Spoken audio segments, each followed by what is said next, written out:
In this video, we're going to do an example of projectile motion.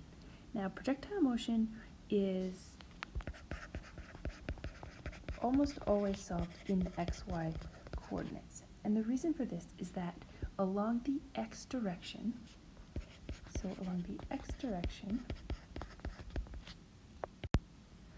we assume that there's no acceleration. The reason for this is because we're dealing with particles, and so we neglect air resistance, which means along the x direction there's nothing to slow down that particle, so the velocity stays the same. In the y direction, we assume the acceleration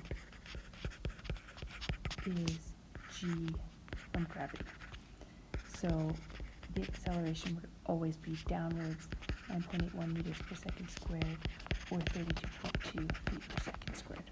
So those are the two standard assumptions for projectile motion. Because we have this information about the x and y coordinates, we always use that coordinate system to solve these problems. So in this case, we have a ski jumper who starts with a horizontal takeoff velocity of 25 meters per second. So that means we know that velocity naught x is equal to 25 meters per second. This also means that Vx for the entire problem will be 25 meters per second. Because it's projectile motion, we know that acceleration in the y direction will be equal to, in this case, negative 9.81 meters per second squared. The question is asking us to determine the time between takeoff and landing, the length d of the jump, and the maximum vertical distance between the jumper and the landing hill. To start off, you always draw a diagram, so I'm going to do that now. We've got the skier here, he's moving, or she is moving straight, 25 meters per second. Here's the slope. We know the angle of the slope is 30 degrees, and we know that we have some sort of distance here, d, where the ski jumper will land. I'm going to define the origin where the ski jumper takes off, and I'm going to define positive upwards and to the right as positive. This is my origin, this is my positive y direction, and my positive x direction. Coming back to the information that we know about the problem, because the acceleration in the x direction is 0, we know that we can use our equation x is equal to x naught plus v naught t, which was our equation for constant velocity. Since we've now set our origin where the ski jumper takes off, we know that x naught is equal to 0. So our x value for any moment in time will be equal to 25 times t. So now we've defined x value for any moment of time.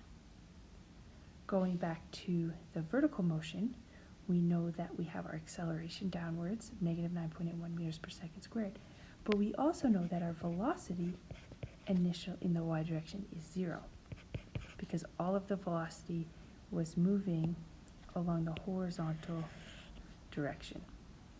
So in this case, we can now use our constant acceleration equation in the y direction. Y is equal to y naught plus v naught y t plus 1/2 at squared. Both of these go to 0, and we're left with y is equal to negative 1/2 times 9.81 t squared. So notice here that we're able to use the uniform motion equations along each axis. So far, all we've done is gather information based on the information provided in the question. And part A is asking us to determine the time between takeoff and landing. So here we have two equations, x in terms of time, and we have y in terms of time, but we don't have enough information to figure out what that time would be.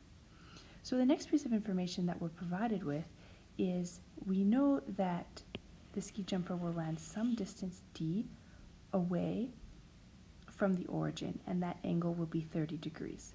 We also know that the ski jumper is going to land at one moment of time. So now what we can do is we can actually relate what we know about the trigonometry with these equations that we've derived. So I'm going to move this up here. And so if I redraw this picture, you could also show this as a triangle that looks like this. And this is our distance d. This would be our x value, and this would be our y value. This angle here would be 30 degrees. And so looking at this triangle, we can see that x is equal to d cos 30, and we know y is equal to d sine 30. But hey, we also have these equations up here that define x and y. So what if we combined those two? What we would end up with is x is equal to d cos 30, which is equal to 25t. And we have y is equal to d sine 30, which is equal to negative 4.905 t squared. Now what you're looking at is two equations with two unknowns. When we solve this, so we can say we have 25t divided by cos 30, so this is what d would be equal to, is equal to negative 4.905 t squared divided by sine 30. If we solve for t from this equation, we end up with t equals 2.94 seconds. So that's the time it takes for the particle to land. Then we plug this value for time back into either our x or y equation, and we end up with d is equal to 84.7 meters. The next part of the question is asking us to find the maximum vertical distance between the jumper and the hill. Almost always when a question is asking you for the maximum, it's asking you for when the derivative is equal to 0.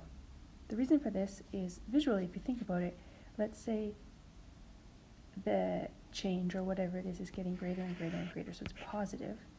And then at the maximum, that means at the next moment it's going to be starting to go down. So it's positive, positive, positive, and then there'll be a point after it reaches maximum where it starts to get negative again. That transition point here would be the peak. And also, the tangent line at this point is flat, which means the slope is 0, which means the derivative is 0.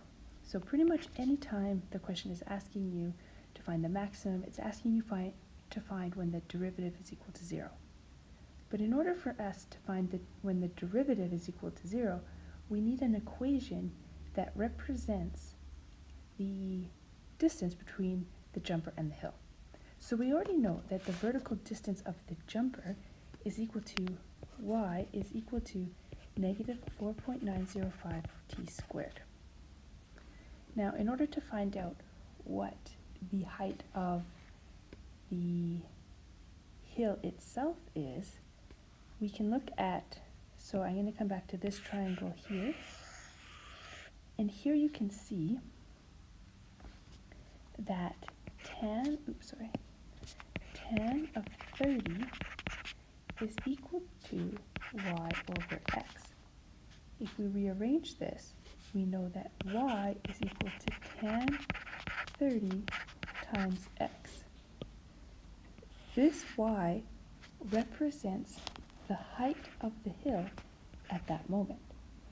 So if we're looking for the difference, I'm going to move this up just a little bit.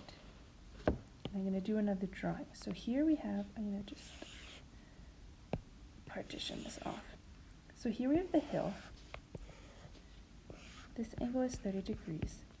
And our ski jumper is going to be moving along a path kind of like this. And so the distance between the ski jumper and the hill itself at any moment will be this distance here.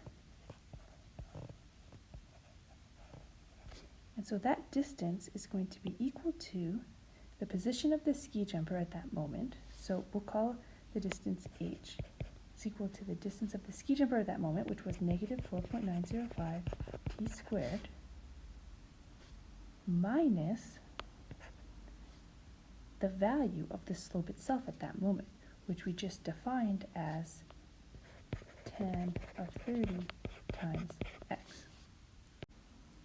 Since our origin hasn't changed, we are actually going to add a negative here, so it's going to be minus negative tan 30 of x, and I'm going to go back to the drawing here, because our origin was here. Origin was here with a positive direction upwards. So our y value, according to that coordinate system, has to be negative. So that's why we have to put a negative here. If I rewrite this, I'm also going to replace this x value. We know what this x value is in terms of time. And because our h is defined in terms of time, we're just going to match that.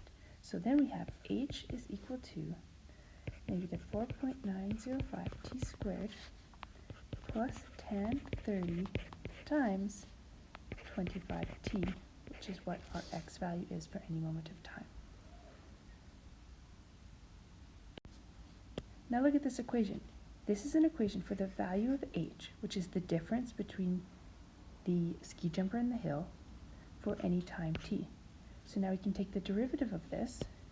We say dh over dt is equal to negative 4.905 times 2t